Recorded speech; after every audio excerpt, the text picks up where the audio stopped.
Mon général, nous sommes heureux de vous accueillir pour cette audition sur la guerre en Ukraine et ses enseignements. Nous avons récemment auditionné le colonel Michel Goya à ce sujet, et après avoir entendu un terrien, si je puis dire, nous nous réjouissons de pouvoir bénéficier ce matin du regard d'un navigateur sur cette guerre. Votre éclairage nous sera en effet précieux. Vous avez effectué 35 années de service dans l'armée de l'air de 1978 à 2013 comme pilote de chasse, puis en état-major et à plusieurs postes à responsabilité au sein du secrétariat général de la Défense nationale, du commandement du soutien des forces aériennes et enfin comme directeur de la sécurité aéronautique de l'État.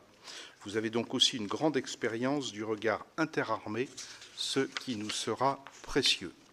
Puis, de 2014 à 2021, vous avez exercé les fonctions de conseiller du président de Dassault Aviation avant de créer votre propre société de conseil en stratégie. Notre commission est très attentive à ce que la France ne passe pas à côté des enseignements de la guerre en Ukraine. Certes, ce conflit est loin d'être achevé, ce qui nous oblige à une certaine prudence. Peut-être pourrez-vous d'ailleurs nous livrer votre analyse de la situation sur le terrain, alors que les villes et infrastructures ukrainiennes continuent d'être bombardées par les Russes, faute pour eux de pouvoir repousser la contre-offensive ukrainienne à l'est et au sud. Comment le rapport de force est-il susceptible d'évoluer au cours d'une guerre qui s'annonce malheureusement longue ? Cette guerre n'épuise pas bien sûr à elle seule l'ensemble des problématiques de la réflexion prospective, mais toutes les caractéristiques de ce conflit de haute intensité sur le sol européen devront être prises en compte dans la prochaine loi de programmation militaire actuellement en préparation par le gouvernement. C'est pourquoi la Commission a constitué un groupe de travail sur le retour d'expérience du conflit ukrainien, dont les rapporteurs sont nos collègues Cédric Perrin et Jean-Marc Todeschini. Il s'agit d'évaluer quelle est la portée de cette guerre sur le plan géostratégique et quels sont ses enseignements sur le plan militaire. Vous nous livrerez bien sûr en particulier votre analyse de l'usage de l'arme aérienne dans ce conflit. Les Russes n'ont pas acquis la supériorité aérienne, semble-t-il, ce qui a été pour beaucoup une surprise. L'ont-ils cherché et sinon pourquoi ? Dans la doctrine occidentale, l'acquisition de la supériorité aérienne reste essentielle. Nous avons vu une nouvelle fois, après la guerre au Haut-Karabakh, l'usage massif des drones. Ce changement fondamental repose sur l'usage de drones relativement peu coûteux, mais aux effets cinétiques et psychologiques dévastateurs. Quelle sera la place de l'aviation de combat dans ce nouveau contexte ? Le concept du SCAF est-il, selon vous, adapté à ces évolutions ? Nous sommes aussi préoccupés par le retard de la France en matière de drones, mais aussi par la rareté de notre défense solaire et de nos capacités de suppression des défenses aériennes adverses. Nous disposons de moyens de haute technologie enviés de tous, en particulier des Ukrainiens, mais dans des quantités quasi échantillonnaires. Où fixer le partage entre le contenu technologique et la masse ? C'est une question que nous nous posons aussi. Mon général, je vous propose d'aborder ces questions dans un propos liminaire de 15 à 20 minutes, et après quoi je donnerai la parole à mes collègues pour un échange de questions-réponses. Et je vous rappelle que cette audition est captée et diffusée sur le site Internet du Sénat. En général, vous avez la parole. Merci beaucoup, Monsieur le Vice-président. Messieurs, Mesdames les sénateurs, merci beaucoup de m'accueillir ici pour parler de la guerre en Ukraine. Alors, ce que vous n'avez pas dit, c'est qu'en plus de tout ce que vous avez dit, je suis également commentateur de la guerre en Ukraine sur une chaîne de télévision depuis 8 mois qui m'occupe souvent tous les matins de 6h à 9h avec un exercice particulier, c'est de traiter en une minute un sujet très compliqué. Bon, donc, je vais essayer d'être synthétique, mais je vais faire un peu plus de 15 minutes, si vous me permettez. Nous comptons sur votre concision, mais vous avez plus de 15 minutes, si vous le souhaitez. Je vais essayer d'être clair s'agissant d'un sujet qui est évidemment important pour notre sécurité. Je vais faire plutôt une analyse stratégique que tactique, parce que les aviateurs ont l'habitude de prendre un petit peu de hauteur, et ça aide pour voir d'en haut le déroulé de ce conflit. Alors d'abord, un point important en préambule, si vous voulez bien. Depuis le début de mes commentaires ou de mes analyses, je m'attache à l'analyse des faits. J'évite la morale ou l'émotion. Je suis un peu comme un chirurgien qui opère une tumeur. Il est clair pour moi que ce que fait Poutine est inacceptable. L'armée russe se livre à une succession ininterrompue de crimes de guerre depuis 8 mois. Et s'ils ne comparaissent pas devant le tribunal des hommes, ils comparaîtront devant le tribunal de l'histoire. Mon propos va s'articuler en deux parties. La première, c'est les différents aspects de cette guerre. Je vais vous brosser les points principaux de cette guerre, de manière à en tirer des enseignements sous forme de bullet points, vous verrez, et qui serviront plutôt à alimenter les discussions qui suivront.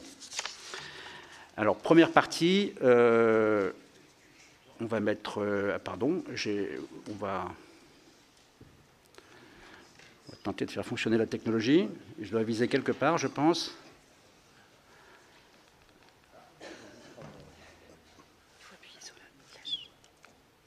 Je vous laisse appuyer sur la flèche, si vous voulez bien. Voilà, ça c'est le plan, comprendre, éclairer les forces en présence, la guerre, les acteurs extérieurs. Vous avez les différents points que je vais aborder dans la première partie et puis dans la deuxième. Les forces en présence d'abord. Il faut bien comprendre que les deux armées ukrainiennes et russes sont sorties du même moule, le moule de l'Union soviétique. Elles mettaient en œuvre au début de la guerre les mêmes équipements militaires, les mêmes chars, les mêmes défenses solaires, les mêmes chasseurs, la même artillerie. Deux armées qui ont conservé longtemps les modes de fonctionnement rigides et centralisés des forces soviétiques.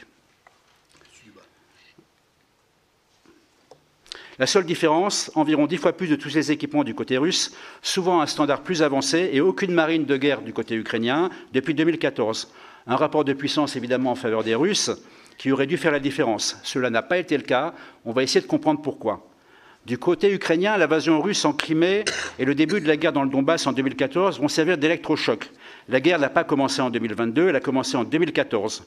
À partir de 2014, l'OTAN d'un côté, les États-Unis, le Canada et la Grande-Bretagne de l'autre vont commencer à former l'armée ukrainienne.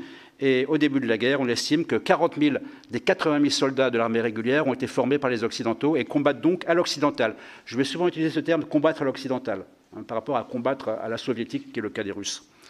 Il y a même eu la création d'unités de forces spéciales qui vont se montrer extrêmement efficaces sur le théâtre d'opération. Quant aux forces russes, elles n'ont rien à voir avec les forces soviétiques, en particulier en ce qui concerne la quantité. En réalité, elles sont très réduites. Parce que si Poutine a préservé et même modernisé ses forces nucléaires, la modernisation de ses forces conventionnelles va être très loin d'être achevée au moment où se déclenche l'offensive. Ainsi, les superchars Armata ou les superchasseurs Sukhoi 57 ne seront pas du tout engagés dans cette opération. La réalité, c'est que les forces nucléaires en Russie captent une large part des crédits au détriment des capacités conventionnelles russes. L'armée russe est minée par la corruption et par la violence, à l'image de la société russe, par la médiocrité de ses chefs militaires et par le manque d'entraînement. Parachutistes, appelés fraîchement engagés, professionnels, mercenaires de Wagner, soldats de Kadyrov, ce n'est pas une armée, c'est la juxtaposition d'armées différentes sur le champ de bataille, agissant de façon non coordonnée. Et surtout, elles sont trop réduites en nombre. Il ne faut pas oublier que la Fédération de Russie, c'est 17 millions de kilomètres carrés, soit 30 fois la taille de la France, et elle comporte 85 sujets, pour un budget de la défense de l'ordre d'une fois et demie celui de la France. Le rapport de force va être progressivement modifié avec les livraisons massives d'équipements militaires à l'Ukraine. D'abord des équipements ex-soviétiques de la part des anciens pays du pacte de Varsovie, puis très rapidement des équipements occidentaux avec une importante limite ou ligne rouge sur laquelle je reviendrai. Pour résumer la situation du début de la guerre, et c'est toujours celle d'aujourd'hui, les Ukrainiens ont des combattants à volonté, mais pas assez d'armement. Les Russes ont de l'armement à volonté, mais pas assez de combattants. Deuxième partie, la guerre. La guerre est une somme de batailles et de phases. Elle n'est pas linéaire. Celle-ci peut se décomposer en 4 phases. L'invasion ratée, la nouvelle stratégie russe, la contre-offensive ukrainienne, l'hiver et la campagne aérienne. La première phase, c'est celle de l'invasion manquée. Elle débute le 24 février et va durer 45 jours jusqu'à la mi-avril. Le temps que Poutine réalise que ses généraux lui mentent. Une offensive russe repoussée par les Ukrainiens qui s'est terminée par un désastre stratégique et militaire pour la Russie. Les explications de ce désastre sont multiples, mais c'est d'abord la conséquence d'une analyse totalement erronée des Russes sur 3 points.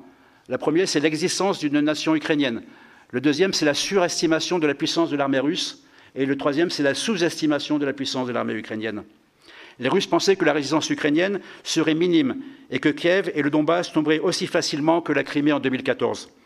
Une faute majeure de la part de Poutine et de ses services de renseignement, dont d'ailleurs il limogera très rapidement la plupart des chefs, ce qu'il continue à faire régulièrement vis-à-vis de ses généraux.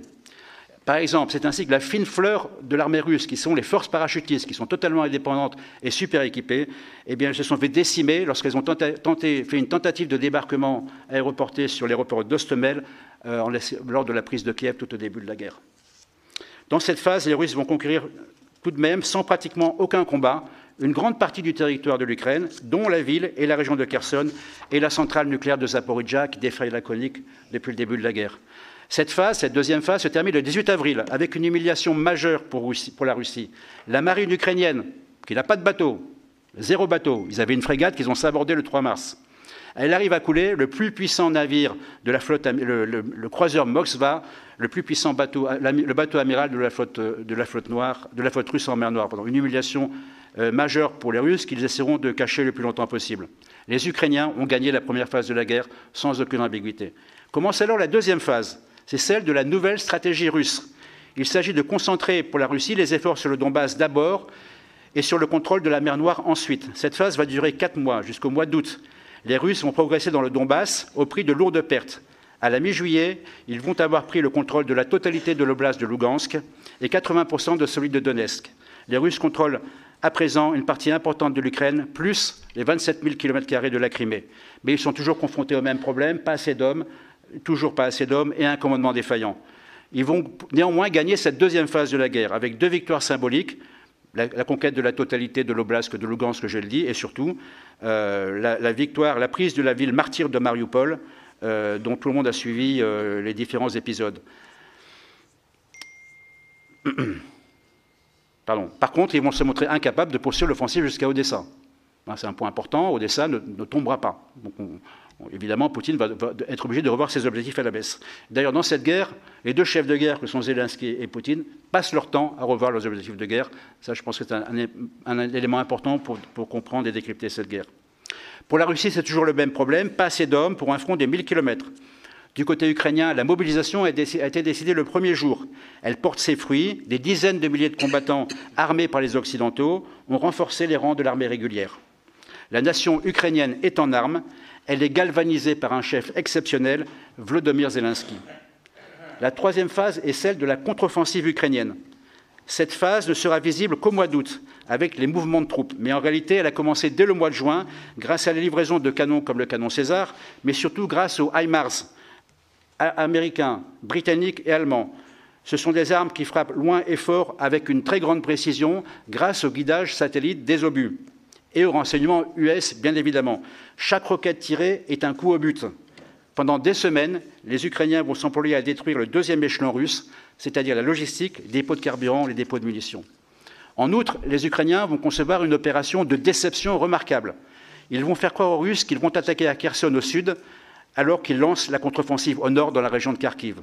N'ayant pas assez d'hommes, les Russes n'ont pas d'autre solution que de se couper soit la main droite ou la main gauche. Ils choisiront de sauver Kherson et cela va entraîner une débâcle dans le nord. Le 21 septembre, Poutine déclare la mobilisation partielle et annexe les territoires occupés. Un nouveau tournant dans cette guerre, la troisième phase, la phase de la contre-offensive, est gagnée par les Ukrainiens. Nous sommes actuellement dans la 4e phase. La 4e phase a commencé le 8 octobre. Alors vous vous souvenez, le 8 octobre, c'est une date importante. C'est la date de l'attentat contre le pont de Kerch qui relie la Crimée à la Russie. Attentat qui n'a toujours pas été revendiqué, par définition, puisqu'il est clandestin. Donc la définition de la clandestinité, c'est qu'on ne sait pas qui c'est. Bon, on a quand même une petite idée. Une humiliation pour Poutine, cette affaire du pont de Kerch, qui va d'ailleurs en profiter pour nommer, je pense qu'il avait déjà calculé avant, un nouveau général à la tête des opérations. Il s'appelle Sourovikine. Et Sourovikine n'est pas un aviateur.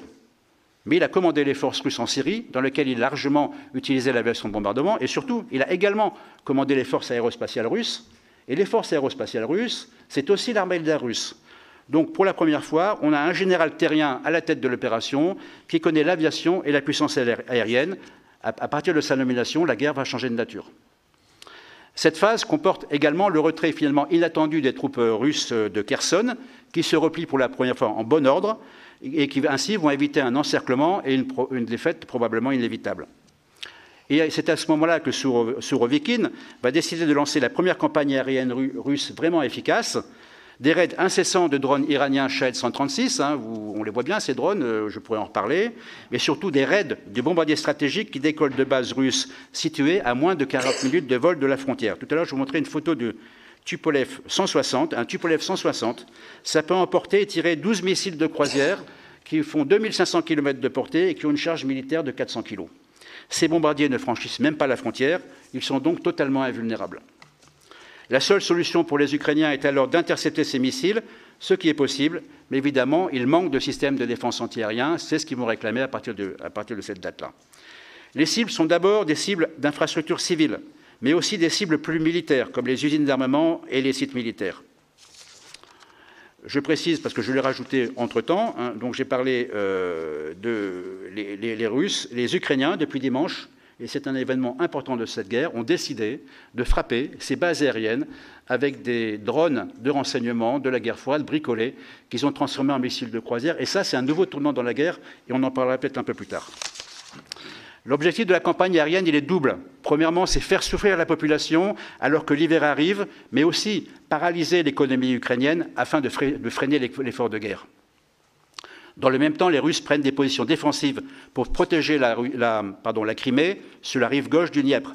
Le Dniepr, un fleuve puissant et large qui constitue une ligne naturelle de séparation difficilement franchissable. C'est là où nous en sommes aujourd'hui. C'est la petite Rasputitsa, la petite période des pluies, qui va précéder les chutes de neige et l'arrivée des sols gelés. La question est, est-ce que cette météo va permettre aux Ukrainiens de reprendre l'offensive ou aux Russes de reprendre du terrain sur les Ukrainiens? Nous allons le savoir bientôt. Par contre, ce qu'on sait, c'est que la campagne aérienne va se poursuivre aussi longtemps que la Russie aura des missiles. Pour le moment, malgré les prévisions, cela ne semble pas poser de problème. Je rappelle que l'été dernier, Poutine a fait voter un oukase qui fait passer l'économie russe en économie de guerre. C'est la priorité aux usines d'armement en Russie en ce moment. On va parler à présent des questions concernant le rôle des acteurs extérieurs. Il est évident que sans la formation de l'armée ukrainienne débutée en 2014 et sans les livraisons massives des armes fournies aux Ukrainiens, le sort de cette guerre aurait été différent, malgré la bravoure des soldats ukrainiens. 50 pays participent au groupe de Ramstein, c'est un groupe qui, sous l'autorité américaine, coordonne les livraisons de tout type d'armement fournis par les Occidentaux qui ne sont pas qu'occidentaux. Il y a des Japonais, des Israéliens, des Coréens du Sud. Je les appellerai occidentaux, si vous voulez bien. Les États-Unis ont même créé un état-major pour coordonner cet effort en Allemagne. Donc c'est un effort colossal qui aujourd'hui se montre à plus de 20 milliards d'armements livrés, en tout cas en théorie, ce qui représente 4 fois le budget de la défense ukrainienne. La nature des armes a bien sûr évolué en fonction des 4 phases de la guerre. La coordination entre l'OTAN et les forces ukrainiennes est très étroite et permanente. Certains pays considèrent que la Russie va poursuivre son offensive au-delà de l'Ukraine. Ils livrent ainsi massivement leurs armements au risque de s'affaiblir. C'est le cas de la Pologne et des pays baltes, pour des raisons historiques facilement compréhensibles. On peut dire que ces pays font vraiment une guerre par procuration contre la Russie. Ce n'est pas le cas de tous les pays. Au-delà des armements et de la formation associée, les Occidentaux, Américains en tête, fournissent un renseignement militaire permanent et extrêmement précis et totalement décisif dans cette guerre. Ainsi, il permet aux Ukrainiens de connaître la position de chaque canon, de chaque char, de chaque unité russe, qui fait que la manœuvre militaire en est facilitée du côté ukrainien. Du côté russe, on ne connaît pas le niveau du renseignement, mais il doit être quand même de bonne qualité. Ils ont un grand nombre de satellites d'observation. La livraison de 25 000 terminaux Starlink par Elon Musk au début de la guerre garantit une circulation de l'information pour les responsables politiques et au sein des unités militaires. Enfin, le Pentagone ne cache pas de fournir un conseil opérationnel, comme par exemple lors de la contre-offensive des Ukrainiens, qui a été planifiée au Pentagone par les Américains avec les Ukrainiens. En ce qui concerne la France, nous ne donnons que ce que nous pouvons donner, parce que nous n'avons pas grand-chose à donner en réalité. Mais à la différence de certains, et le ministre le rappelle, nous donnons tout ce que nous annonçons, et ce n'est pas le cas des autres. Enfin, le soutien militaire de l'Iran, qui est apparu au mois de juin en matière de drones, est évidemment un facteur important. La question, a priori, est de savoir si ce soutien va se poursuivre et se diversifier, ou si les Iraniens vont s'arrêter là. Quant à la Chine, une participation qui interroge tout le monde, elle ne fournit rien a priori. Il est évident qu'elle a trop peur des sanctions que les Américains ont brandies. Alors cette image montre quelques-uns des systèmes qui font la différence. Il y a des systèmes assez classiques, il y a des choses très exotiques.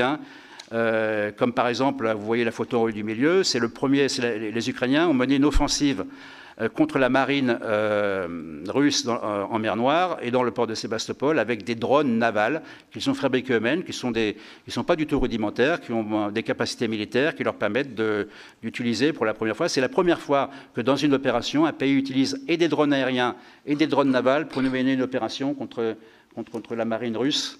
On voit les Shahed 136 en bas à droite, là, qui sont redoutables. Ça coûte 20 000 € pièce. Ça a une charge militaire de 45 kg et ça peut faire 1500 km. C'est facile à intercepter, mais quand vous en lancez une salve de 50, il y en a au moins 30 qui passent. Les fameux HIMARS, le Switchblade, les munitions rôdeuses, qui sont redoutables. La munition rôdeuse, ça se met dans le sac à dos d'un fantassin. Ça se tire avec un mortier, comme un mortier, un petit tube. La munition déploie ses ailes, elle prend son envol, elle monte en altitude. Le soldat prend une petite commande et va la télécommander au-dessus d'une cible, qui peut être un char, qui peut être une position d'infanterie, et il attendra que la cible soit détectée pour envoyer sa munition. Pour l'instant, c'est manuel, mais il y a des versions automatiques qui arrivent sur le marché. Bon. La guerre, c'est formidable pour avancer les armes qui tuent le plus. Hein. Ça sert à ça, donc il faut quand même qu'on n'oublie pas quelque chose. Moi, j'étais surpris par l'émotion sur les plateaux de télévision. Les journalistes découvraient que la guerre, ça faisait des morts. Le but de la guerre, c'est de faire des morts. Voilà. Et le but des munitions, c'est de faire des morts. Alors on parlera après des conventions internationales, des règles de la guerre. Bien sûr qu'il faut humaniser et organiser la guerre. Mais ce à quoi on assiste, c'est une guerre à laquelle on n'avait pas assisté depuis longtemps. Je reviendrai peut-être sur certains de ces sujets pendant les questions et je ressortirai cette image par rapport aux besoins de nos armées dans la prochaine loi de programmation militaire. Rapidement, les différents types de guerres, terrestres, aériennes, navales, cyberguerre dans l'espace et dans l'infirmerie. Vous savez qu'aujourd'hui, les militaires ne parlent plus de guerre interarmée, terre-air-mer, ils parlent de milieu terre, milieu marine, milieu air, milieu espace, milieu cyber et le milieu informationnel. On va regarder la façon dont ces milieux ont été traités pendant cette guerre. D'abord, la guerre de l'information. Il est évident que l'Ukraine a pris l'avantage dès le début. Face à une propagande russe très stéréotypée qui visait d'abord la population russe. Par contre, les Ukrainiens visent d'abord la communauté internationale. Les Ukrainiens, ils nous parlent dans leur communication. Hein, alors que Poutine, il parle, la propagande russe parle au peuple russe. Hein, on n'est pas du tout sur le même portage. En réalité, on ne sait pas grand-chose de fiable dans cette guerre. On peut même dire que si un domaine mérite bien le mot de brouillard de la guerre, c'est le brouillard de la guerre de l'information. On n'a pas d'éléments fiables, on n'a pas d'éléments fiables sur le matériel détruit, on n'a pas d'éléments fiables sur le nombre de victimes. Le seul élément qu'on a finalement objectif, c'est celui qui a été donné par le général Miley, et tout à l'heure j'ai une planche un peu plus loin, le chef d'état-major des armées américaines. Il l'a dit, c'était il y a peut-être 3 semaines, qu'il y a 100 000 soldats hors de combat, donc blessés gravement, qui ne reprendront pas le combat, morts et blessés gravement, à la fois du côté russe et du côté ukrainien, et 40 000 civils tués. J'insiste sur le nombre de 40 000 civils tués, parce que quand on compte les comptes rendus des tirs de missiles, chaque fois, il y en a un ou deux. Hein. Non, il n'y a pas un ou deux. Il y a probablement 40 000 civils tués dans cette guerre. Deuxième élément, la cyberguerre. Ça, c'est un domaine très confidentiel que les nations ne partagent pas. Il faut en être conscient. Donc, on ne sait pas ce qui se passe dans la cyberguerre. Par contre, ce qu'on sait, c'est qu'on n'a pas assisté au grand soir de la cyberguerre auquel on aurait pu s'attendre. Bon, ça, c'est le seul constat. Et évidemment, tout ça, ça se déroule sous les radars. Les nations ne partagent pas. Je pense qu'il serait intéressant d'interroger le ComCyber, le responsable de la guerre cyber en France, pour nous donner sa vision sur ce qui se passe. En tout cas, une chose est certaine, c'est que dans ce cadre, ce n'est pas une guerre du XXIe siècle, et la guerre du XXIe siècle aura une dimension cyber très importante. C'est la même chose pour la guerre dans l'espace. Il n'y a pas de guerre dans l'espace, parce qu'en réalité, les moyens sont russes et américains. Et les Russes et les Américains font tout pour ne pas se confronter directement. Donc c'est une guerre du XXe siècle et pas une guerre du XXIe siècle, de ce point de vue aussi. La guerre navale est elle aussi particulière, dans la mesure où les Ukrainiens n'ont pas de marine, comme je l'ai dit. Pourtant, ils ont réussi avec leur batterie côtière anti-navire à couler le croiseur Moskva et empêcher une opération de débarquement amphibie à direction d'Odessa et également à tenir les frégates lance-missiles russes à distance. Et la Turquie, la spécialiste du rôle trouble, a joué un rôle important en bloquant l'accès à la mer Noire, comme la Convention de Montreux l'y autorise. Un petit peu d'aviation à présent. Le principal échec de l'armée russe concerne l'emploi, ou plutôt le mauvais emploi qu'elle a fait de sa puissante aviation aérienne, environ 500 chasseurs et une centaine de chasseurs bombardiers, et ceci dès les premières semaines de la guerre. Les Russes se sont montrés incapables de conduire une campagne aérienne comme l'OTAN l'aurait fait sous le leadership américain pour ce type d'opération. Celle-ci aurait consisté à détruire l'essentiel des radars, des systèmes de défense aérienne ainsi que l'aviation ukrainienne afin d'obtenir la supériorité aérienne, condition indispensable à la liberté d'action des forces terrestres. puis ensuite affaiblir le potentiel militaire par des frappes aériennes, et seulement ensuite, ils auraient lancé l'opération terrestre. D'ailleurs, c'est bien ce que Zelensky avait compris, et c'est bien ce qu'il craignait lorsque, dès les débuts de la guerre, il a demandé à l'OTAN une no-fly zone. Il s'attendait à une campagne de supériorité aérienne des Russes contre laquelle ses forces ne lui permettaient pas de résister. Les Ukrainiens, quant à eux, ont été très malins. Ils ont su protéger leur cinquantaine de chasseurs en les déplaçant sur différentes bases qui sont situées à l'ouest. Et heureusement, l'Ukraine est un grand pays. Et puis, ils ont surtout très bien utilisé leur système mobile de défense antiaérienne de manière à neutraliser l'avion russe. On peut dire que c'était un magnifique succès de l'armée de l'air ukrainienne. Et à partir du moment où la grande quantité de Manpad, vous savez, ces missiles qui sont tirés par l'épaule, sont arrivés, à ce moment-là, les Russes n'ont plus pu utiliser utilement leur aviation. Pour résumer, les Russes n'ont pas su utiliser leur aviation de chasse, leur principal échec de cette guerre, jusqu'à l'arrivée de Surovikin, et j'en parle tout à l'heure. Reste donc l'opération terrestre. Elle est devenue le cœur de cette guerre. Avec la guerre de mouvement et de guérilla de la première phase, elle est devenue une guerre de destruction, une guerre de position et d'attrition par artillerie, aviation, drones, munitions rôdeuses, lance-roquettes multiples. Une guerre de conquête de villages, d'attaque et de contre-attaque, en quelque sorte une guerre qui ressemble plus à la Première et la Deuxième Guerre mondiale qu'à une guerre du XXIe siècle. Et là, à nouveau, à la puissance destructrice et au manque de troupes des Russes, les Ukrainiens ont répondu par une maîtrise de la guerre et de la manœuvre terrestre très supérieure à celle des Russes, avec en plus une force morale et une motivation qui font défaut aux Russes depuis le début.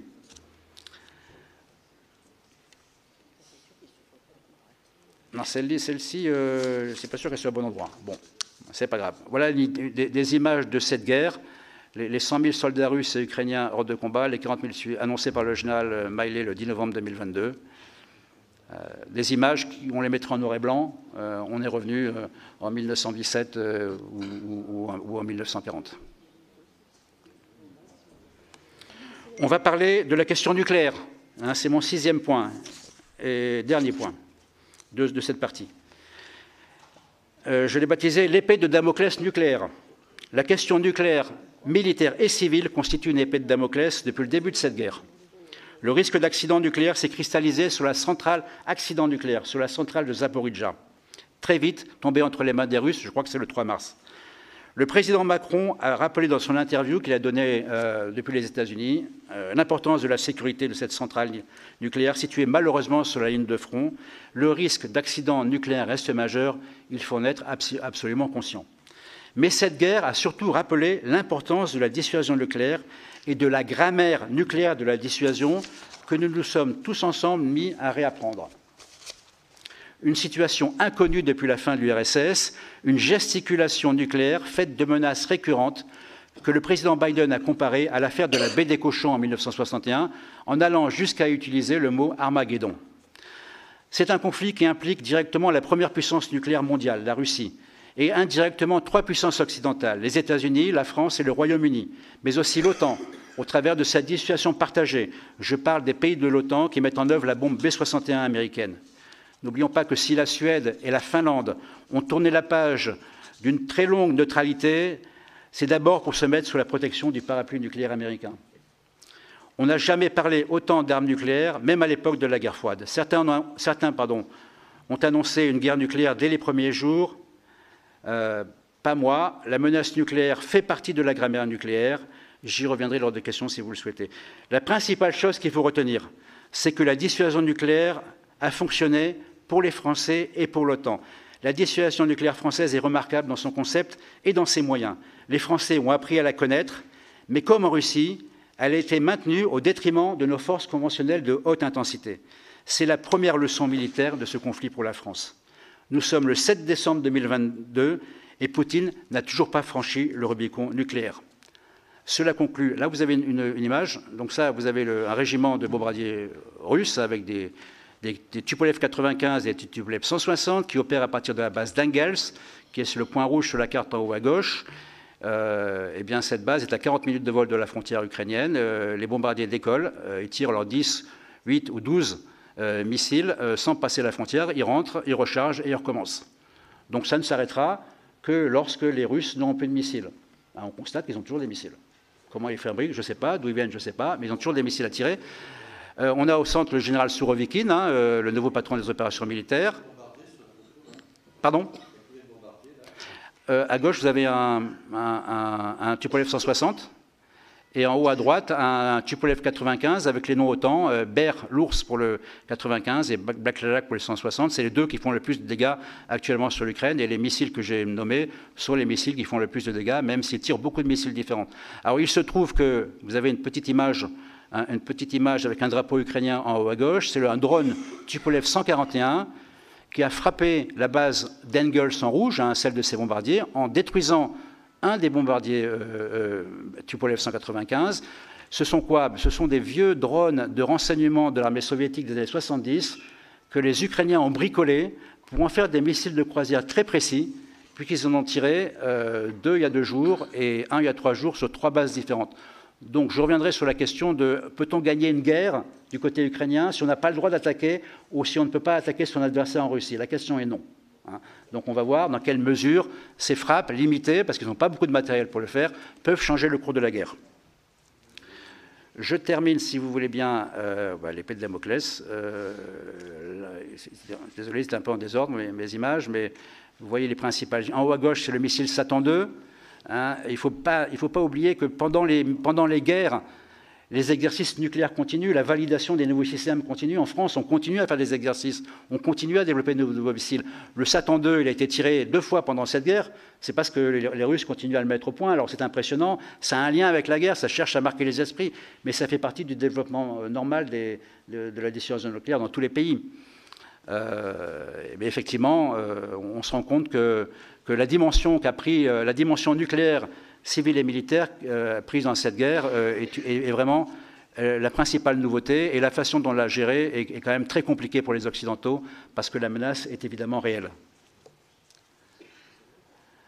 Je termine donc maintenant par quelques enseignements, mais je vais aller très vite parce que c'est plutôt pour alimenter la discussion. J'ai 3 images.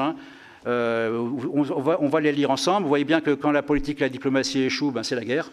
On peut se poser la question des accords de Minsk. Est-ce qu'ils étaient sérieux? Est-ce qu'ils auraient pu mettre mis en œuvre? C'est une bonne question. S'il y a des accords derrière, quels sont les accords suffisamment solides pour que les 2 parties, en particulier l'Ukraine, n'aient pas le sentiment qu'elles puissent être réattaquées par la Russie dans 5 ans? C'est la première guerre aux frontières de l'Europe, c'est évident. C'est une guerre très proche de la guerre de 1945. C'est pour ça qu'on est traumatisé. On a l'impression de vivre ce que l'Europe a déjà vécu. Une guerre asymétrique pour la Russie, ce n'est pas une guerre totale. Une guerre totale, c'est Barbarossa.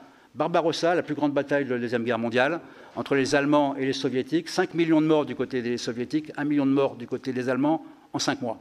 C'est pas ça. La guerre totale, c'est quand 2 pays veulent se détruire. Là, c'est un pays qui veut prendre le contrôle d'un autre pays. Donc c'est une guerre de haute intensité, mais il y a pire que ça. Il y a une guerre de très haute intensité, qui est la guerre de survie entre 2 pays qui veulent survivre à l'agression d'un autre pays. Ça, ce point est important. Une guerre par procuration entre la Russie et l'OTAN, ça dépend des pays. Je pense que la Pologne et les Pays-Bas donnent tout leur armement aux Ukrainiens parce qu'ils savent que si ce n'est pas les Ukrainiens qui gagnent la guerre, ils auront à faire la guerre plus tard contre la Russie. Je pense que ce n'est pas le cas, mais c'est une appréciation personnelle. Ce n'est pas le cas de la France. La France est vraiment dans la logique d'aider l'Ukraine à se défendre et pas d'aider l'Ukraine à contre-attaquer. J'y reviendrai, c'est un point important dans la livraison des armes. Mais on peut comprendre que pour la Pologne et les Pays-Baltes, ils n'ont pas les mêmes inquiétudes que nous. Et ils ont eu raison d'ailleurs dans la façon dont ils ont annoncé la dangerosité du régime de Poutine. 3 plus 1 puissance nucléaire, ça change tout à la guerre. Les puissances nucléaires ne s'attaquent pas directement. On doit en tirer des leçons sur une guerre dans le Pacifique. Est-ce que les États-Unis et la Chine pourront s'affronter dans les États-Unis pour Taïwan, pour la défense de Taïwan, alors qu'ils sont tous les deux des puissances nucléaires? Voilà une question que je soumets aux stratèges de tout poil, mais je n'ai pas la réponse. Sans doute, ils feront une guerre par proxy, un peu comme en Ukraine. Une guerre régionale aux conséquences mondiales.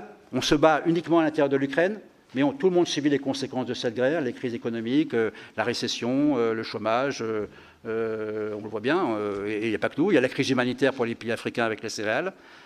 Nos armées tiennent leur place dans l'OTAN. L'OTAN est incontournable, je pense que c'est évident. Nos armées tiennent leur place et nos armées doivent tenir leur place dans l'OTAN. Je reviendrai sur ce que je considère comme un message très important sur l'OTAN dans la deuxième partie. Une guerre type 1914-1940, j'appelle technologisée, avec des choses très, très modernes, mais un esprit quand même très soviétique. Pas une guerre du XXIe siècle, pas une guerre à l'occidentale. Donc attention aux leçons qu'on va en tirer pour une guerre à l'occidentale, si tant est qu'on en fasse une, parce qu'on peut aussi faire une guerre comme ça, pourquoi pas. 10 enseignements militaires très rapidement. La surprise, on est surpris par les limites de l'armée russe. On ne connaissait pas l'armée russe, personne ne connaissait l'armée russe, Personne ne connaît l'armée chinoise. L'armée chinoise, on a une liste d'unités impressionnante, 350 bateaux, des millions, on ne l'a jamais vu combattre. Donc une armée, c'est au combat qu'elle se juge. Ce n'est pas simplement sur une liste d'équipements, on l'a bien vu avec les Ukrainiens. L'incapacité des Russes à utiliser leur arme aérienne, j'en ai parlé. Le poids de la force morale, l'importance de la résilience de la nation. Hein, qu'en serait-il de la résilience de la France? D'ailleurs, au terme de résilience qui est très techno, très britannique, je préfère le terme de résistance, hein, qui veut bien dire ce que veut dire. Comment on aurait résisté, comment la nation résisterait à une guerre de ce type? Voilà une question qu'on doit se poser. L'importance de l'entraînement et de l'art de la guerre. L'art de la guerre est admirablement utilisé par les Ukrainiens. Il n'y a pas de doute dans toutes les limites que j'ai racontées, mais ils sont très bien conseillés par les Occidentaux. Une guerre, l'importance du renseignement, du commandement, des transmissions, des munitions de précision. Les Russes ont très très peu de munitions de précision. Ça, c'est un handicap majeur. Aujourd'hui, l'OTAN, les forces de l'OTAN, que ce soit, on l'a vu avec les HIMARS, on le voit avec toutes les bombes de l'aviation, avec les missiles de la marine, ils sont toutes une très grande précision. Nous n'avons plus de munitions à dispersion. Une munition, un objectif, une munition, un coup au but. C'est ça qu'on doit rechercher. Et c'est pour ça que les munitions coûtent plus cher que lorsqu'on veut tirer 250 obus pour toucher un char. Une seule munition rôdeuse, hein, qui va coûter, je ne sais pas, 20 000 €, un prix au hasard, elle peut détruire un char. Plus sûrement qu'une sable de 250 obus de canon qui vont arroser la zone. La première guerre de l'information, la vraie guerre de l'information, la première guerre des réseaux sociaux. Et moi, j'ai toujours mon téléphone, je ne connaissais pas Twitter, j'aime pas du tout Twitter, mais je passe mon temps sur Twitter. Si vous n'êtes pas sur Twitter, vous ne savez pas ce qui se passe.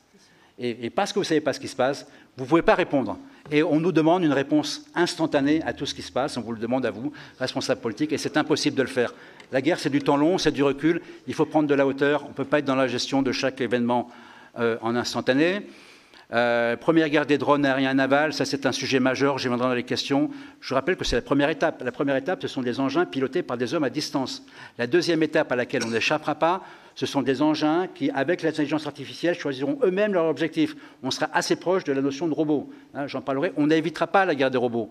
On peut se rouler par terre, on peut dire que ce n'est pas possible, que ce n'est pas bien, que ce n'est pas éthique. Mais c'est comme ça que ça se passera, parce que c'est comme ça que nos adversaires feront la guerre. Il faut savoir si on veut gagner la guerre ou si on veut faire une guerre éthique 100%. Voilà, peut-être un débat de réflexion. Et puis, dernier point, sans attaquer l'ennemi au sol, c'est difficile de gagner la guerre. Aujourd'hui, les Ukrainiens, je vous montrais dans les planches, n'attaquent pas la Russie sur le sol russe. Ils l'ont très peu attaqué au début de la guerre dans quelques sites de logistique. Ils ont fait quelques frappes très limitées sur la Crimée, jamais avec des équipements occidentaux. Et mis à part ce qui s'est passé il y a 2 jours avec des équipements ukrainiens, ils vont frapper des bases russes, mais c'est évident que pour gagner la guerre, pour que l'Ukraine gagne la guerre contre la Russie, il faut qu'elle frappe le sol russe. Elle ne frappera pas le sol russe, elle ne peut pas gagner la guerre en Ukraine. De la même manière que la Russie ne peut pas gagner la guerre en Ukraine non plus. Bon, donc ça, on verra un peu sur ensuite comment ça peut évoluer. Mais pour des raisons différentes, en ce qui se concerne. Et enfin, je termine par celle-là. Enseignement stratégique, connaître ses adversaires, intentions, capacités. L'OTAN est incontournable, la France doit y prendre sa place, toute sa place. L'OTAN, c'est 2 choses. L'OTAN, c'est une organisation militaire qui sert à apprendre aux alliés à combattre ensemble. Ça, c'est bien. L'OTAN, c'est autre chose. L'OTAN, c'est une organisation politique qui peut se substituer et qui peut donner le sentiment de se situer une espèce de nation unie occidentale qui imposerait la loi occidentale aux pays qu'on jugerait non conformes à nos principes.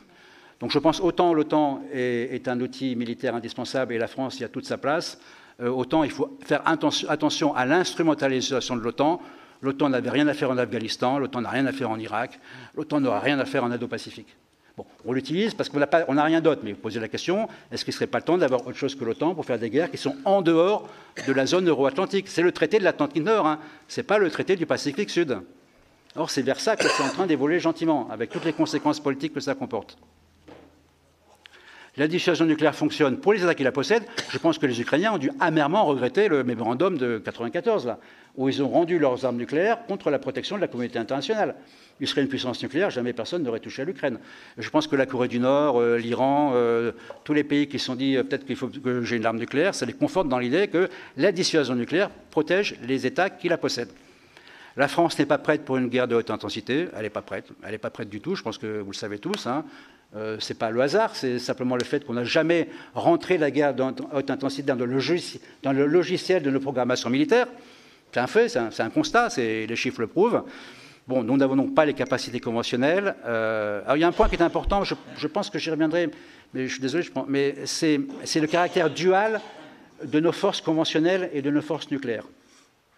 Je vais prendre deux exemples, l'exemple de l'armée de l'air et l'exemple de la marine nationale. Nos forces militaires notre doctrine est axée autour de la dissuasion nucléaire. Nous avons une des forces de dissuasion nucléaire et des forces conventionnelles.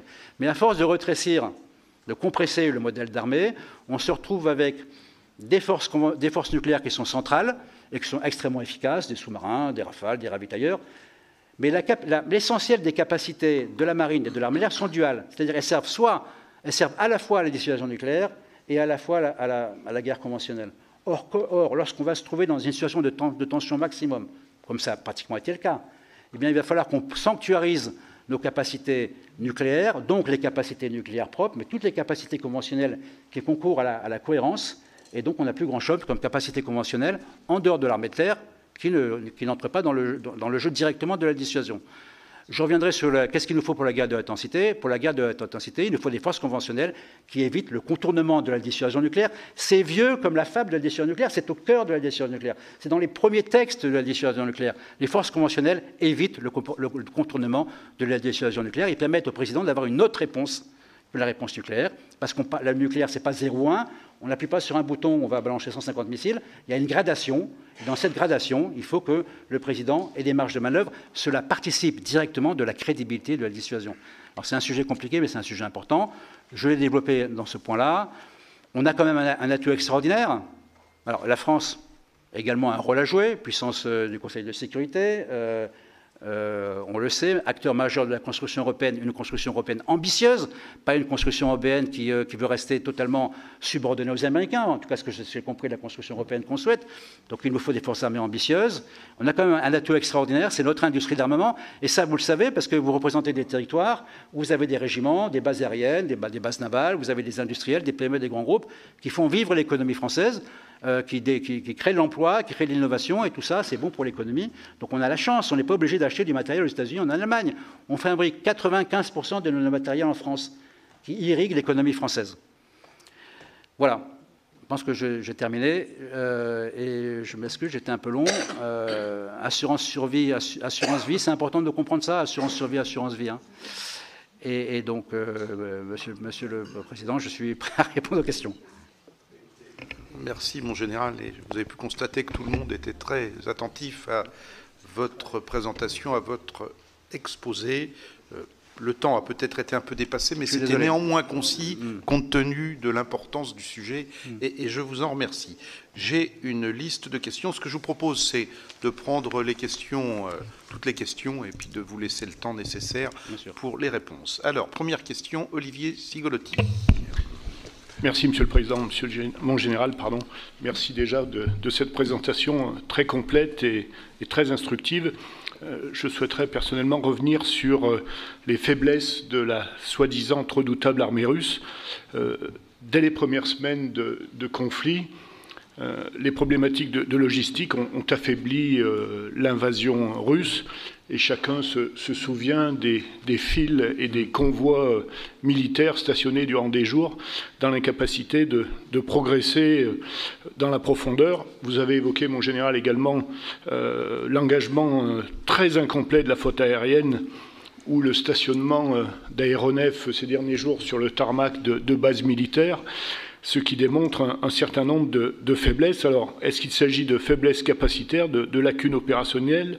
Je pense qu'il s'agit peut-être des deux.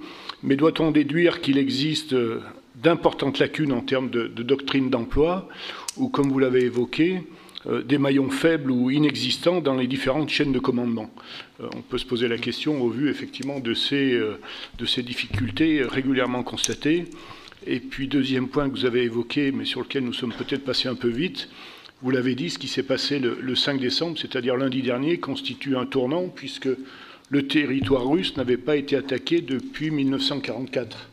Et les Ukrainiens ont osé, avec des drones, vous l'avez dit, bricolés, attaquer le territoire russe. Est-ce que ce n'est pas une ultime provocation de Volodymyr Zelensky pour donner un nouveau tournant à ce conflit ukrainien? Merci, mon général.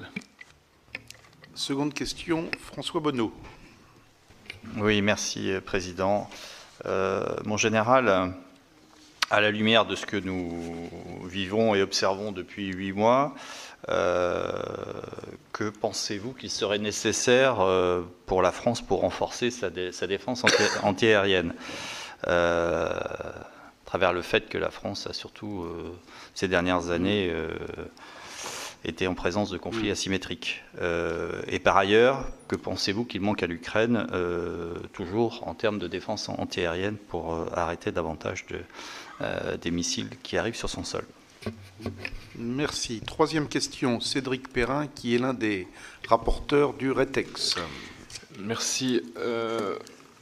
En général, il y aurait évidemment une multitude de questions que j'aimerais vous poser, mais peut-être qu'on le fera dans un cadre plus restreint avec mon co-rapporteur et un certain nombre de personnes. Mais plusieurs choses. Enfin, première question, c'est d'abord le début de cette guerre. On nous explique depuis un certain temps que l'artillerie a repris ses lettres de noblesse parce qu'évidemment, aujourd'hui, on voit l'importance qu'elle revêt avec un certain nombre de matériel, les Césars, les Aimar et compagnie. Certains disent que si l'artillerie reprend ses lettres de noblesse, c'est aussi parce que les Russes ont fait une erreur monumentale au départ en considérant cette affaire comme une guerre de quelques jours et en n'opérant pas comme la doctrine occidentale le voudrait, c'est-à-dire en bombardant les zones, j'allais dire vitales, ou pas vitales, mais en tout cas les zones qui permettent aujourd'hui aux Ukrainiens de leur répondre. Est-ce que ça vous paraît vous aussi quelque chose de logique, mais certains disent aussi que, en tout état de cause, compte tenu de l'état de l'aviation russe, de son hétérogénéité, j'allais dire en termes de matériel, mais aussi de la faiblesse de la formation des pilotes russes qui ne sont finalement formés qu'à savoir décoller et atterrir en toute sécurité sans avoir d'opérations qui les ont aguerris, aurait de toute façon fait échouer un raid aérien russe. Ça, c'est ma première question. Et la deuxième question, c'est combien de temps peut durer un conflit sous le parapluie nucléaire, dans un conflit dans lequel les deux belligérants retiennent leur coup? Vladimir Poutine a parlé, on sait très bien que pour la dissuasion, il faut évidemment de la crédibilité, une résolution politique sans faille et une communication qui permette en tout cas d'asseoir cette résolution politique. Mais Poutine a parlé d'intérêts vitaux. Il a notamment dit il y a quelques mois que si des missiles touchaient le territoire russe, ces intérêts vitaux seraient attaqués et dans ce cas-là, il répondrait de manière radicale. Qu'est-ce que vous pensez de tout ça? Est-ce qu'aujourd'hui, les attaques récentes de ces jours-ci des Ukrainiens, semble-t-il, sur des bases aériennes russes sont pour vous, en tout cas, les intérêts vitaux russes atteints? Merci. Merci Cédric. Olivier Cadic maintenant. Merci Président, merci mon général pour ce partage d'analyse. Juste une petite nuance lors de l'invasion, puisque nous sommes allés au mois d'avril à Kiev, c'est l'intelligence artificielle qui a permis de repérer et d'éliminer les forces spéciales russes projetées sur Kiev lors de l'invasion destinée à neutraliser Zelensky. Donc il y a quand même eu, je dirais, des choses nouvelles sur ce conflit. Je voulais vous interroger sur la capacité de renouvellement des forces russes. Le président Poutine a lancé un ordre de mobilisation des réserves. Quel impact, d'après vous? Parce qu'on a quand même des informations comme quoi beaucoup sont partis de Russie. Et surtout, quelles sont ses marges de manœuvre à l'avenir dans ce domaine? Est-ce qu'il a une possibilité d'aller plus loin et de mobiliser plus de monde? Et enfin, vous dites à la fin, et gouverner c'est prévoir, vous avez totalement raison, et vous nous dites que la France, de votre point de vue, n'est pas prête pour une guerre de haute intensité, puisqu'il faut prévoir, d'après vous, quel pays est prêt pour une guerre de haute intensité aujourd'hui? Merci. Joël Guerriau. Merci, Président. Général, vous êtes général d'armée aérienne, donc je voudrais axer mon intervention sur ce sujet. Vous nous avez montré le 121e régiment de bombardiers russe. On imagine assez facilement que finalement que ces bombardiers peuvent régulièrement venir à la frontière, engager des tirs. On l'a vu que dans d'autres guerres, que ce soit en Libye, que ce soit en Syrie, que ce soit pendant la guerre 40 aussi, du côté américain comme allemand, l'importance de l'aviation pour gagner la guerre. Il nous semble qu'en l'occurrence, je voudrais comprendre un peu mieux pourquoi, finalement, les Russes n'axent pas davantage leurs attaques de cette manière-là, parce que dans un climat comme aujourd'hui extrêmement froid. Plus vous bombardez, plus vous affaiblissez en face les troupes.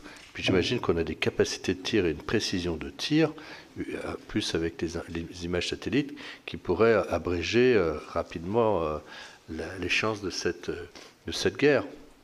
Alors, pourquoi ça n'avance pas dans cette voie-là? Pouvez-vous nous en dire plus?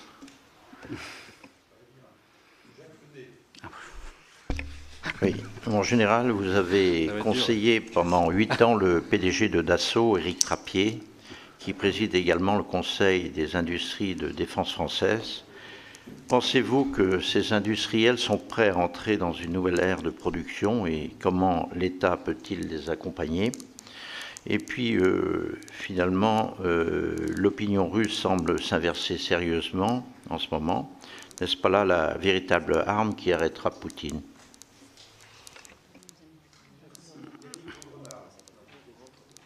Oui, merci Président, merci Général pour les informations que vous avez bien voulu vous donner. Mais dans votre intervention, il y a à la fois des aspects militaires, mais aussi d'autres aspects qui ne sont pas que militaires et qui sont politiques aussi au sens noble du terme. Avant de poser ma question, je veux revenir sur deux éléments que vous avez évoqués en disant, ce qui n'est pas faux, que Twitter aujourd'hui permet l'instantanéité. Certes, mais le fait de prendre le temps de la réflexion est aussi important, selon moi, que l'instantanéité. Et donc les deux peuvent aller de pair, je pense que nous serons d'accord. Alors en général, certes, nous ne vivons pas dans un monde de bisounours. Vous avez dit à un moment donné, le but de la guerre, c'est de faire des morts. Je conteste ce point de vue, parce qu'on peut très bien faire la guerre en n'étant pas obsédé par le fait de faire des morts, en attaquant sur le plan militaire, en ayant des frappes qui peuvent être stratégiques pour éventuellement diminuer l'adversaire, mais sans nécessairement considérer que le but, c'est de faire absolument des morts. Il y a 40 000 morts civiles, semble-t-il. Est-ce que vous avez connaissance du nombre de civils ukrainiens qui sont morts du fait de cette guerre et du nombre de civils russes qui sont morts du fait de cette guerre? Ces deux chiffres-là permettraient d'avoir un éclairage sur cet aspect-là. Enfin, dernièrement, vous avez parlé dans votre intervention du fait que nous étions à nouveau à un tournant de cette guerre. Ça fait plusieurs mois qu'à chaque fois on dit nous sommes à un tournant. Donc c'est le dernier tournant, mais il est important, c'est le fait que les Ukrainiens aient frappé en territoire russe. Les États-Unis, aujourd'hui ou hier, ont indiqué qu'ils ne soutenaient pas ce type d'intervention ukrainien. Pensez-vous que la possibilité de frapper sur le territoire ukrainien et précisément sur ces trois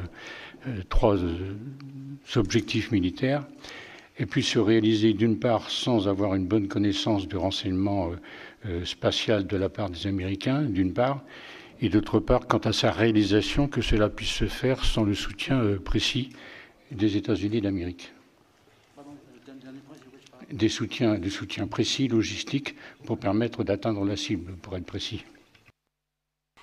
Merci. Dernière question, Hugues Saury.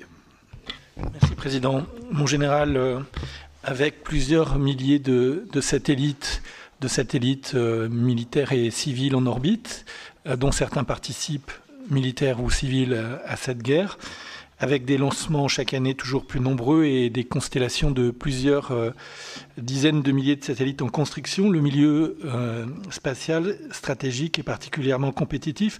Pouvez-vous nous expliquer la place des satellites dans cette guerre et les différentes missions auxquelles ils participent?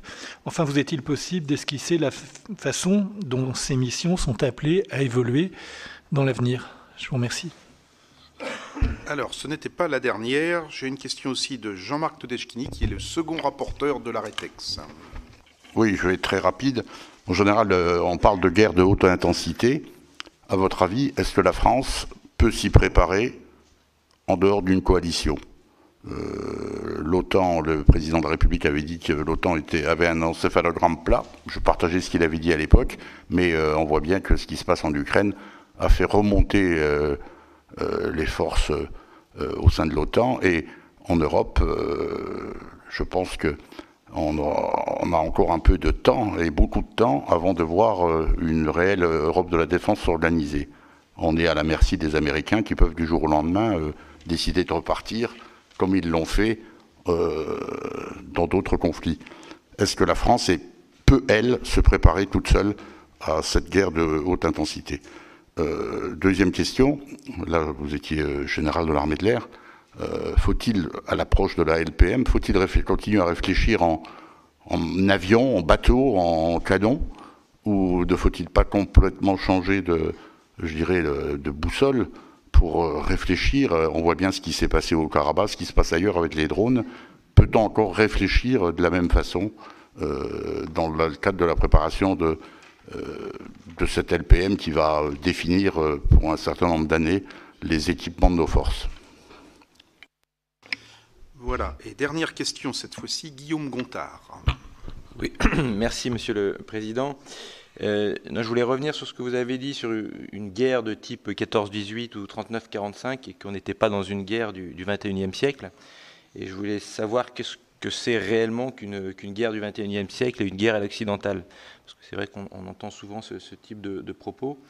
Et puis, vous dites également que l'Ukraine ne peut gagner que si elle frappe en Russie. Et moi, je pense qu'à l'inverse, ça serait une ouverture du conflit et plutôt une extension de ce conflit. Donc, est-ce que vous pourriez un peu mieux expliquer justement ce que vous voyez par là? Parce que j'arrive un peu du mal à comprendre l'évolution que pourrait avoir le conflit par ces frappes justement côté ukrainien. Merci. Voilà, mon général, 10 questions, et vous noterez qu'aucune collègue féminine n'a posé de questions. Voilà, c'est trop sérieux. Je vais finir par croire qu'Aragon a définitivement raison et que la femme est l'avenir de l'homme. Ça, c'est pas une question pour vous, mon général. Vous avez la parole. Alors, premier point concernant les faiblesses de l'armée russe, les faiblesses capacitaires et les doctrines d'emploi, je l'ai évoqué. En fait, cette armée russe ressemble plus à une non-armée russe qu'à une armée russe. Je pense que le plus puissant de l'armée russe, c'est la marine russe. Et la marine russe n'a pas été engagée pour plein de raisons. Elle n'a pas été engagée parce que les Ukrainiens n'ont pas de marine. L'armée de l'air russe est puissante, les forces aérospatiales sont puissantes, mais elles ne sont pas entraînées, elles n'ont pas d'heures de vol, elles ne sont pas suffisamment modernisées, ils n'ont pas de munitions de précision. Les Russes, comme les Chinois, connaissent la doctrine occidentale. Et ils essaient de la repliquer dans leurs documents, dans leur doctrine. Mais malheureusement, ils n'ont pas la technique, ils n'ont pas les moyens de faire la guerre. Ils ne s'entraînent pas à la façon dont les Occidentaux s'entraînent. L'armée russe a plein de problèmes, des problèmes qui sont liés à sa nature même, à son fonctionnement, à la corruption qui mine l'armée russe, qui a miné l'armée russe depuis 30 ans, au clientélisme, à tout ce système russe qui est un système mafieux politique, et qui commence par Poutine et qui va jusqu'en bas. Donc, violence, corruption, manque d'entraînement. Il y a sans doute des pépites dans l'armée russe.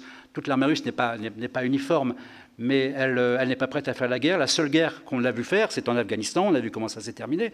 Alors, ce n'est pas forcément la faute des Russes. Ils sont peut-être pas plus mauvais que les Américains en Afghanistan. C'est simplement qu'ils ne s'entraînent pas. La seule guerre qu'ils ont faite sérieuse, c'est la Syrie. Et en Syrie, on mettait des bombardiers stratégiques et ils bombardaient tout le monde. Et après, on envoyait les soldats de Kadyrov faire la police et garder les camps de prisonniers. Voilà. Et on mettait les forces spéciales. Donc en fait, voilà, la question de l'entraînement, la préparation du bon concept, de la préparation des bons équipements, c'est ça qui est clé. On peut dire que les Occidentaux savent le faire. On a la bonne doctrine, le bon concept, les bons niveaux d'entraînement. On sait travailler entre tous les différents milieux terre-mer. Les Russes ne savent pas. On est capable de faire l'OTAN, la France, avec des structures de commandement françaises, on est capable de gérer plusieurs sorties d'avions, de centaines d'avions par jour pendant des semaines pour une campagne aérienne. Et les Russes n'ont pas la technique, ils n'ont pas les outils de planification pour faire ça. Donc toutes ces déficiences, et en fait le système russe, c'est un système dans lequel tout le monde ment à tout le monde, donc les militaires ont menti, et la vérité, c'est le combat. La vérité, c'est le jour où il faut y aller. C'est là que se juge une armée. Et c'est là que l'armée russe a été jugée, et que paradoxalement l'armée ukrainienne a été jugée. Ultime provocation ukrainienne de lundi, l'affaire de lundi 5 décembre, l'affaire de cette espèce de contre-offensive des Russes, elle est difficile à analyser. D'abord, je le dis, il est clair que la ligne rouge des Occidentaux, c'est de dire on vous donne de l'armement, vous n'avez pas le droit de frapper la Russie.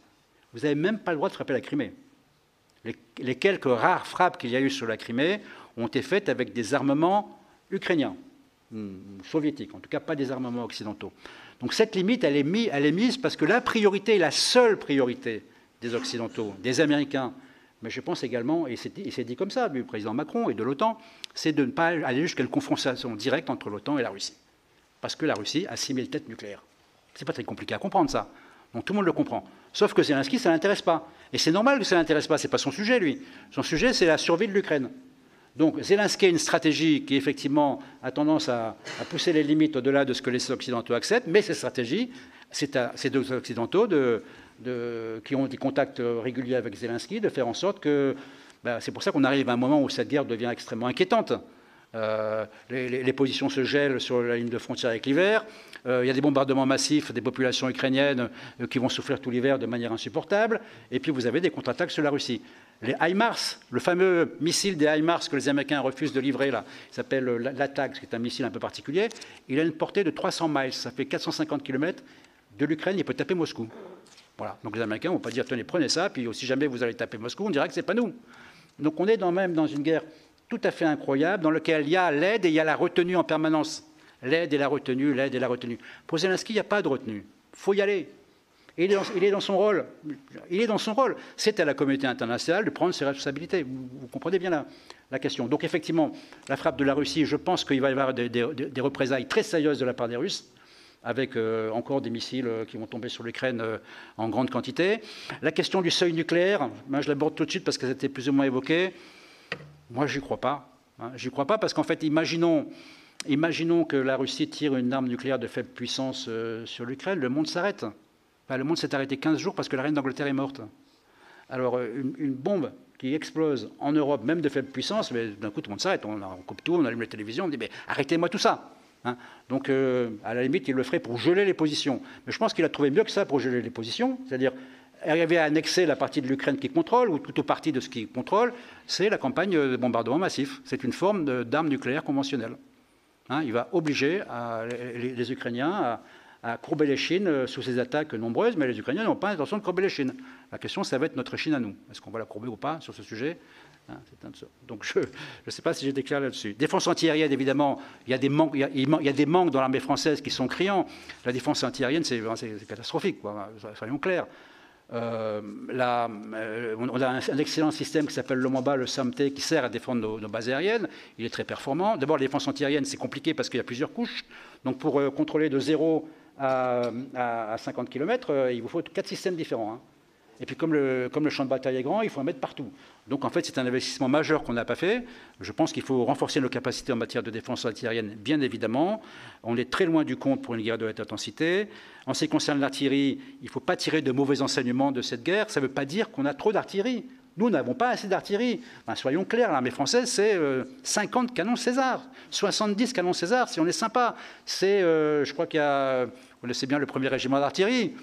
C'est 10 lance-roquettes unitaires. On les appelle unitaires parce qu'on a peur de les appeler multiples. Mais c'est lance-roquettes multiples. On en a 10. Et sur les 10, il y en a que 3 qui fonctionnent. Bon, c'est pas avec ça qu'on va gagner la guerre.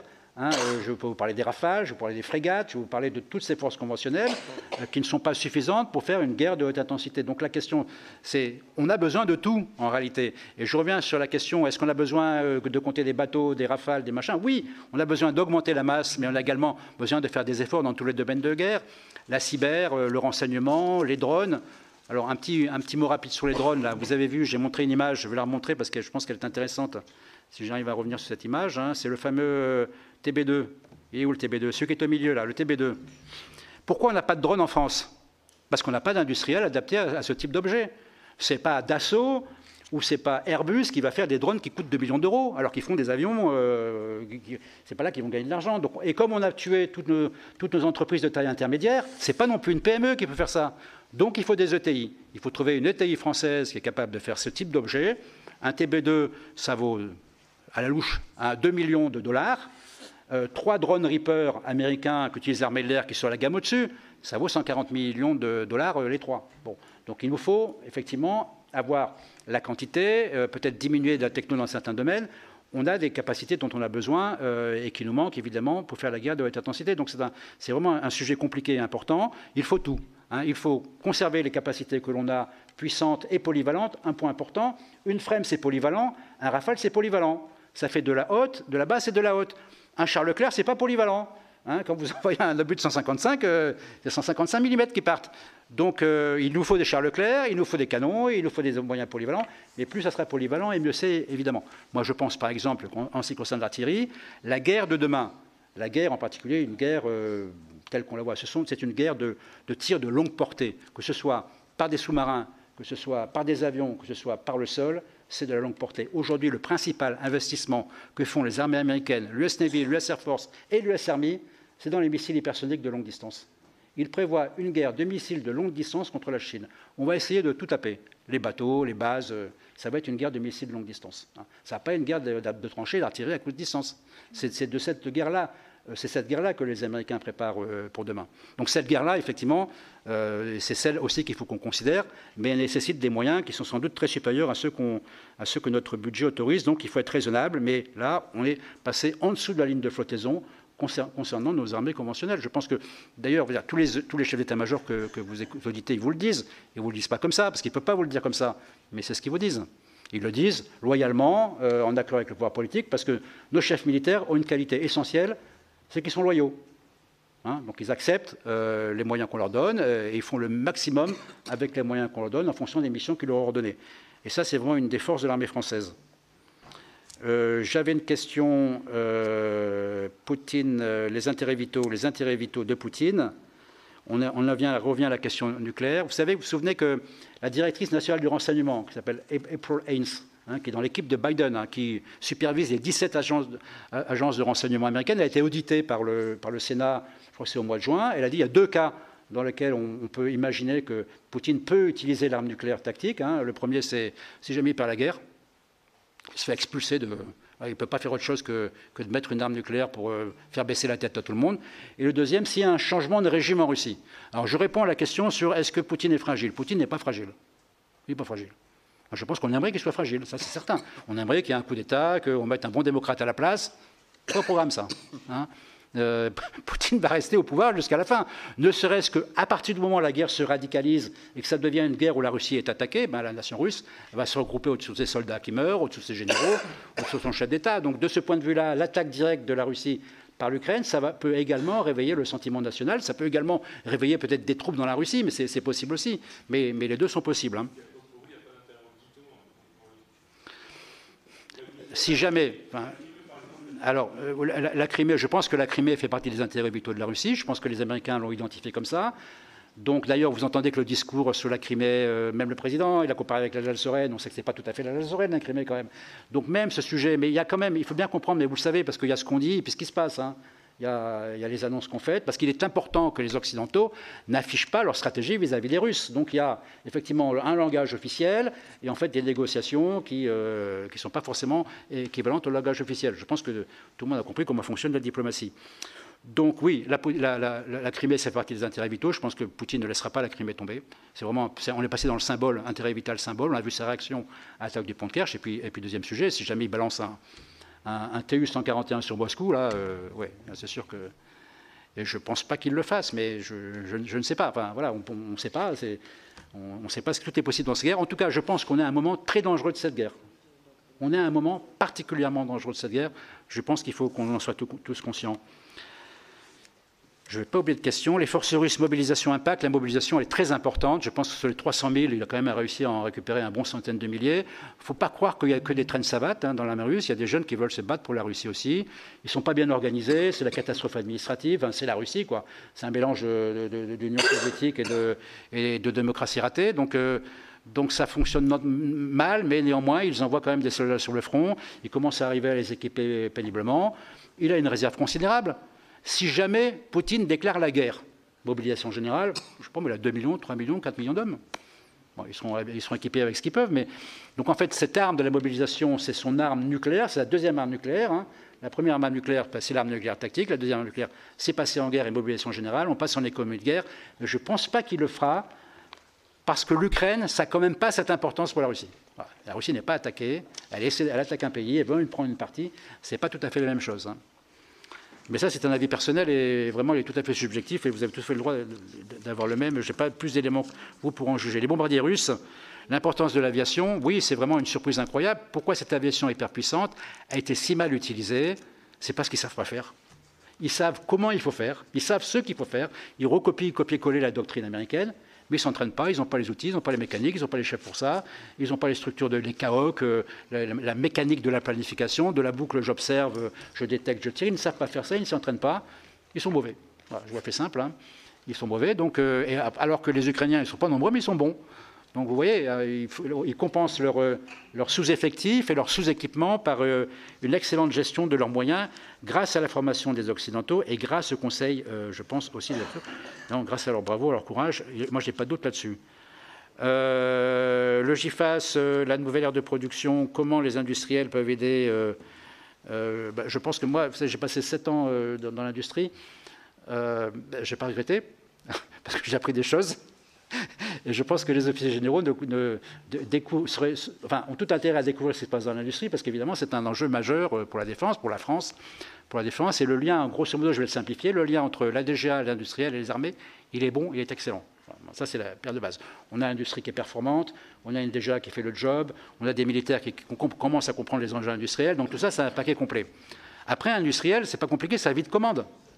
Vous voulez passer des commandes, il produit. Vous voulez passer pas des commandes, il ne produit pas. C'est pas du bénévolat. Donc pourquoi nos industriels? Il faut bien voir que nos industriels ont survécu. C'est un miracle qu'on ait encore des industriels de l'armement. Parce qu'ils ont été malmenés comme toutes les industries depuis 30 ans, des commandes faméliques, des cadences ralenties. Ils ont vécu grâce à l'export. Et heureusement qu'il y a l'export. Et heureusement qu'ils ont la masse de l'export qui permet de faire tourner leur... Mais il ne tient qu'à nous de passer des commandes pour qu'ils aient des plans de charge, ils aient de la perspective, ils puissent recruter et produire des armements qui iront dans nos armées et qui iront vers l'export dans les armées étrangères. Et de ce point de vue-là, soyez conscients du fait qu'on ne sait tout faire, sauf les fusils d'assaut, puisqu'on a demandé aux Allemands de faire des fusils d'assaut. Bon, d'accord, mais on sait pratiquement tout faire, sauf les drones, hein, le fameux drone MAL, là, l'Eurodrone, qui est, on peut dire, la conséquence d'une coopération extrêmement difficile entre Airbus, l'Allemagne, Dassault, les Espagnols, les Italiens, je ne sais plus comment ils sont. Enfin, l'Eurodrone, on l'attend depuis 20 ans, et puis on l'aura en 2030. Donc on va l'attendre encore 10 ans. Bon, on n'est pas pressé, vous allez me dire. Si, on est pressé. On est pressé parce que ce type de drone, comme l'Eurodrone, vous le faites voler au-dessus de l'Ukraine, au-dessus de la Russie, il reste en vol 5 minutes. Hein. C'est un vol de guerre asymétrique. C'est un vol pour Barkhane, c'est un vol pour avant et après la guerre, ce n'est pas un drone pour pendant la guerre. Pour pendant la guerre, il faut soit des drones consommables, pas chers, qui vont faire 3-4 missions en tirant quelques bombes. Ils seront détruits, mais ce n'est pas grave, ça coûte 2 millions d'euros. C'est le cas du PTB2. Soit des drones de combat. Et là, c'est un autre domaine. Là, on rentre dans l'aviation de combat qui a été évoquée par l'un d'entre vous. Demain, il y aura 2 types de pays. Il y aura les riches et les pas riches. Hein. Les riches, c'est-à-dire la Chine et la Russie, la Chine et les États-Unis, auront toute la panoplie plus complète d'avions pilotés, de drones de ton type, pilotés ou pas pilotés. Et puis il y a les autres, ceux qui voudront choisir entre des technologies un peu anciennes mais modernisées et ce mouvement vers les drones. Moi, je suis persuadé, et je le dis vraiment, si vraiment j'ai une conviction aujourd'hui, c'est qu'on n'échappera pas à la guerre des drones. Là, c'est mathématique, c'est la technologie. C'est la technologie qui pousse les concepts, qui pousse l'armement. Et la guerre des drones, c'est la guerre des drones terrestres, navals, sous-marins, satellites, les avions spatiaux. Elle a commencé. Les drones, il y en a partout. Cette guerre, hein, le Haut-Karabakh avait été un signal, vous l'avez dit. Cette guerre, on a commencé avec très peu de drones, on va terminer avec des milliers de drones de tout type. Et tout le monde veut des drones, terrestres, sous-marins, aériens, petits, gros, moyens, tout. Voilà. Bon, donc ça, évidemment, il faut essayer de le cadrer. On peut faire des comités d'éthique, bien sûr, c'est utile. Mais il ne faut pas s'imaginer que les autres vont faire des comités d'éthique. Hein. Ça m'amène à un point sur la guerre qui était, est-ce qu'on peut faire une guerre propre, hein? Il faut bien comprendre que le concept de zéro mort, qui est le concept des Américains qu'ils ont essayé d'exporter, c'est zéro mort de leur côté, hein, de notre côté. Ce n'est pas zéro mort en face. Hein.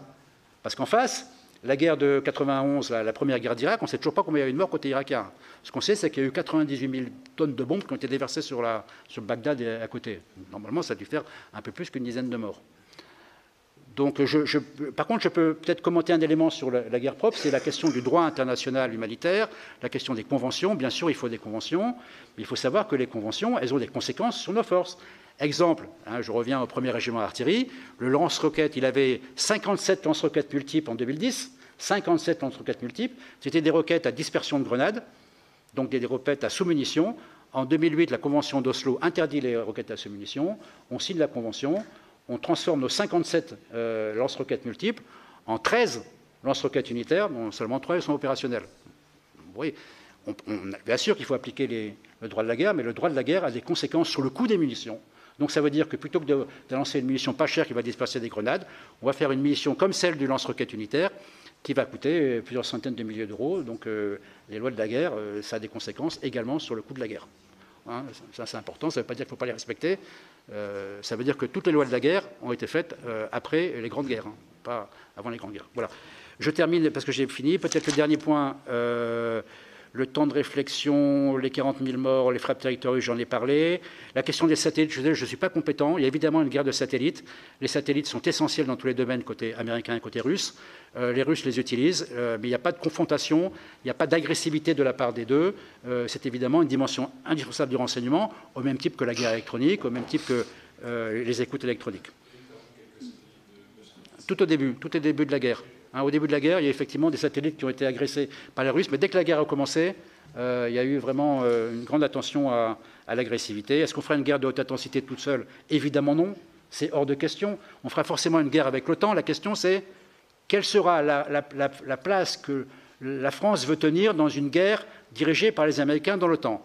Est-ce qu'on veut continuer à être à 4%, comme on l'a été dans toutes les guerres qu'on a fait jusqu'à présent, dans les coalitions américaines, ou est-ce que finalement la France, puissance nucléaire, membre permanent du Conseil de sécurité, pays qui a des ambitions de la construction européenne, ne mérite pas un petit peu plus que 4% dans les guerres dirigées par les Américains? Il faut faire des efforts dans ce sens-là. Enfin, moi, mon sentiment, c'est qu'il faut faire des efforts dans le domaine conventionnel et bien étudier cette question de la dualité des moyens dédiés au nucléaire et des moyens qui sont non dédiés au nucléaire pour trouver un équilibre plus favorable à la guerre de haute intensité. Enfin, avion, bateau, j'ai répondu, effectivement, il faut changer notre logiciel, hein, mais malheureusement, le processus d'acquisition est difficile à changer. Les militaires, je les connais bien, ils passent tellement de temps à se battre sur la LPM, ils ont du mal à regarder loin devant, c'est difficile de regarder loin devant, il faut du temps pour regarder loin devant, donc il faut qu'on les aide, que la DGA, que les industriels, que les think tanks les aident à regarder loin devant. Et puis une guerre du XXe siècle, une guerre occidentale, c'est quoi? C'est une guerre où il y aura beaucoup plus de technologies, où il y aura beaucoup de cyber, où il y aura beaucoup de mouvements des satellites, où il y aura beaucoup de frappes à longue distance avec des OGVT puissants, et je pense où il y aura, mais je ne le dis pas parce que je ne veux pas qu'il y ait plus d'artillerie ou plus de chars, parce qu'il nous faut plus d'artillerie et plus de chars. Il y aura sans doute une première phase avec une grande bataille aérienne et navale, avec en tout cas beaucoup de tirs de missiles longue distance, avant une opération terrestre et une offensive terrestre. Mais après, évidemment, tout est possible, et il y a différentes guerres de haute intensité possibles. Monsieur le Président, je suis désolé, j'espère que j'ai répondu à peu près à toutes les questions. Je crois que c'est le cas, mon général, et nous vous remercions pour cette intervention extrêmement précise et très très intéressante. Je crois que c'est une très bonne contribution aussi au travail de rétexte qui est engagé par la Commission. Merci à vous.